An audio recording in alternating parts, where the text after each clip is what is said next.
ቤቶን ባለጥሩ መዓዛ ያደርግሎታል። ትንኞችን ያርቃል። ከምንም በላይ ወጪ ቆጣቢ ነው። የዕለት ተዕለት ኑሮን ቀላል የሚያደርግ መላ ነው። አንዴ እንዴት እንደሚሰራ ካወቁ ብዙ ይቆጥባሉ። በተለያዩ ቦታዎች ላይ ጥቅም ላይ ሊውል ይችላል። ይህም የቤቶን ሽታ የተሻለ እንዲሆን ያደርገዋል። ለመጀመር አንድ ሎሚ ያስፈልጎታል፣ አረንጓዴ ወይም ቢጫ።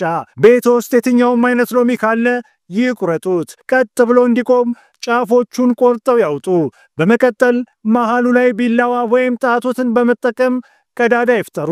በሎሚው መሃል ላይ ቀዳዳውን በሰራንበት ቦታ አንድ ትንሽ ሻማ እናስቀምጣለን። ይህ እንደ ድጋፍም ሆኖ ያገለግላል። ሻማውን አጥብቀው ያስቀምጡ። ይህ መላ ውጤታማ እንዲሆን አስፈላጊ የሆነው ቅርንፉድ። ይህ ጥምረት የማይታመን ነው። ቤቶ ደስ የሚል መዓዛ እንዲኖረው ለማድረግ ፍጹም ነው። አሁን የሎሚው ግማሽ ላይ የእንጨት ድጋፍ እንጠቀማለን። ቅርንፉድ ትንኞችና ዝንቦችን ለመከላከል ኃይለኛ የተፈጥሮ መከላከያ ነው። ቤቶ ብዙ ወጪ ሳያወጡ ከሽታና ከነፍሳት የጸዳ ይሆናል። ጥቂት ሰዎች በሚያውቁት በዚህ ቀላልና ርካሽ ጠቃሚ ምክር ምን ተሰማዎት? ኮሜንት ላይ ያሳውቁን። ይህ በቤት ውስጥ የተሰራ ሻማ በተለያዩ ክፍሎች ውስጥ ጥቅም ላይ ሊውል ይችላል። ዝንቦችን ለማስወገድ ሁልጊዜ አንዱን መታጠቢያ ቤት ውስጥ ያስቀምጡ።